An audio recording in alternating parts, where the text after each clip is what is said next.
Hello everyone, welcome to Shaheen delicacies. आज हम बनाएंगे पनीर कोरमा। खाने में बहुत ही लाजवाब पनीर कोरमा रेस्टोरेंट स्टाइल आप घर पर भी आसानी से बना सकते हैं अगर आप पनीर खाने के शौकीन हैं।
और बहुत ज़्यादा इसको लाल नहीं करना है,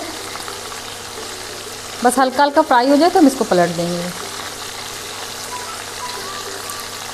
और बाकी सारे भी इसी तरह से हम फ्राई करके निकाल लेंगे। तो ये पनीर हमने पूरा फ्राई कर लिया है, और अगर आप चाहें तो इसको एज ए स्टार्टर भी खा सकते हैं, ऐसे भी ये बहुत टेस्टी लगता है।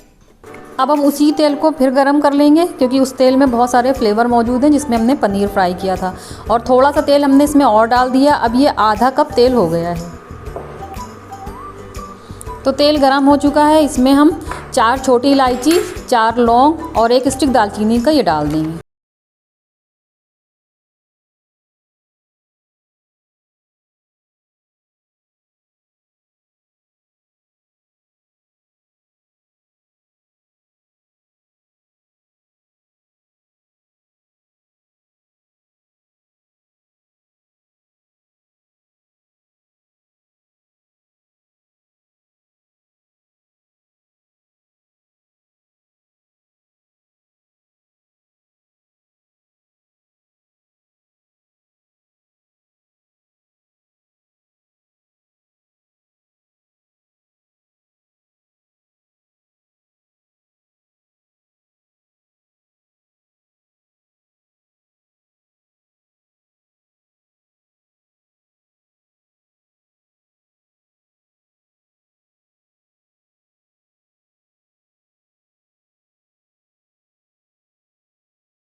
नमक मिर्च आप अपने टेस्ट के हिसाब से डालिएगा, जितना आप खाते हो।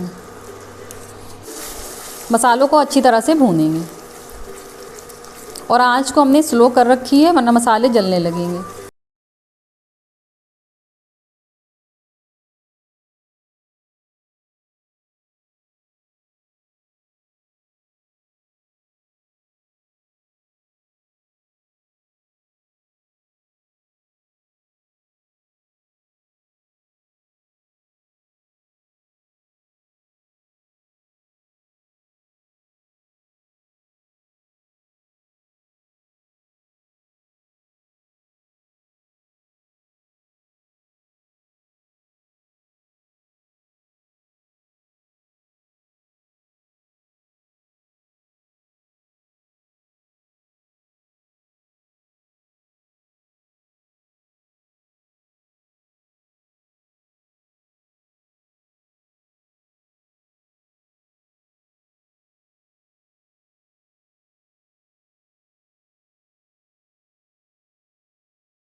4 टीस्पून इलायची का पाउडर डाल देंगे। इलायची का पाउडर लास्ट में डालने से इसमें बहुत ही अच्छी खुशबू आने लगती है। एक बार अच्छी तरह से मिलाएंगे। फ्लेम को बंद कर देंगे और इसको ढक के 5 मिनट हम ऐसे ही रखा रहने देंगे, फिर इसको हम डिश आउट करेंगे। तो अब हम इसको डिश आउट कर लेते हैं। तो देखा आपने ये कितनी जल्दी बनकर तैयार होता है और ये घर के में ही रखे सामान के साथ ये बन जाता है और खाने में तो ये बहुत ही टेस्टी और बहुत डिलीशियस बनता है। तो आप भी इस रेसिपी को एक बार ट्राई करके ज़रूर देखिएगा। हमें उम्मीद है आपको भी ये रेसिपी बहुत पसंद आएगी। तो बस आप इसको बनाइए, खुद खाइए और दूसरों को खिलाइए और हमें फीडबैक देना ना भूलिएगा। तो कैसी लगी आज की रेसिपी आप हमें कमेंट करके ज़रूर बताइएगा। मेरे चैनल को सब्सक्राइब कीजिए, मेरी वीडियो को लाइक और शेयर कीजिए। तो मिलते हैं एक नई रेसिपी के साथ। Thank you for watching.